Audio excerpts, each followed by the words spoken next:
Hey traders, welcome to the Equity Sense weekly wrap. Today is October 21st. You're on with Mike.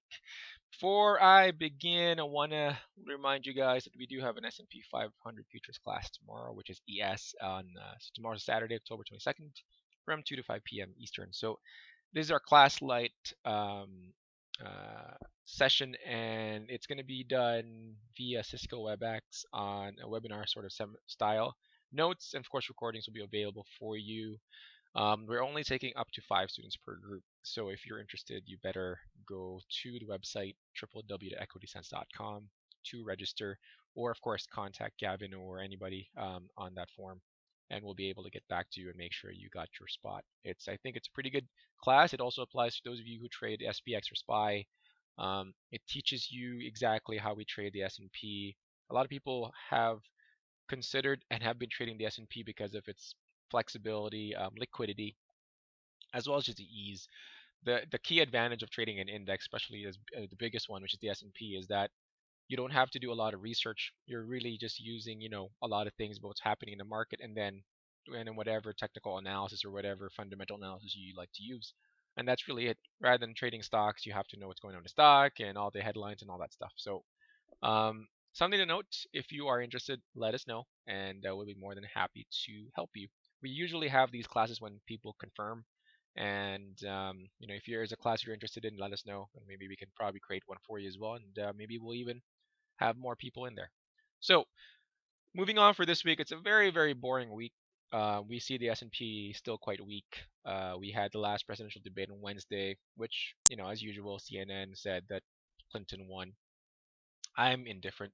Literally, I'm apolitical.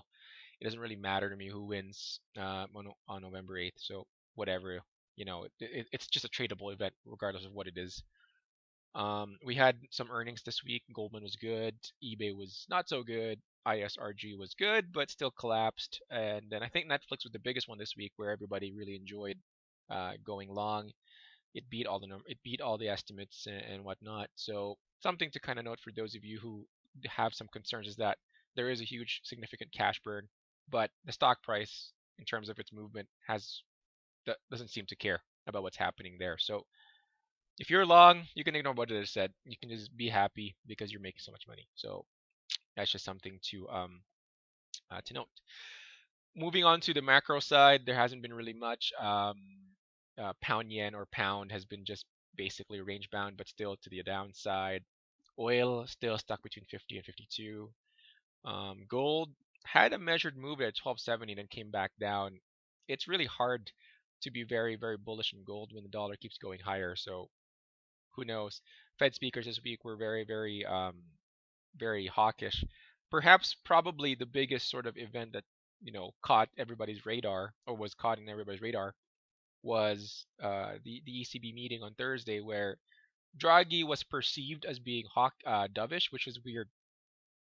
So, at the end of the day, all we care about is how the market reacts, and if the market reacts this way, we'll just have to talk, that we'll just have to talk and trade it that way. Okay. Today was quite significant because we had, it seems like, a DDoS attack, a denial of service attack in the East Coast. Amazon and a couple of websites were down. DYN, which is a very, very big DNS provider, is investigating because it was significantly down. So I think the FBI and every law enforcement agency is actually looking at it to see if there's any criminal intent, or if the attacks were criminal in nature. So that's basically it for this week. Actually, been a very, very quiet week. It is monthly OPEX, but you know it is what it is. We'll have to see what happens next week for sure. We're still basically waiting until the elections, but there were some really good trades this week.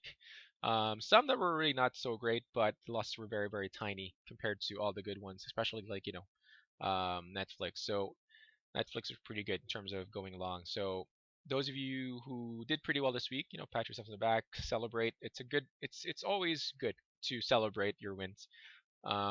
Those of you who didn't do so well, review your setups, review your techniques and all that. If you think your setups and your trading style could need, some refinement, we're here to help wherever we can. Okay. Have yourselves a wonderful weekend. Thank you for your time and take care.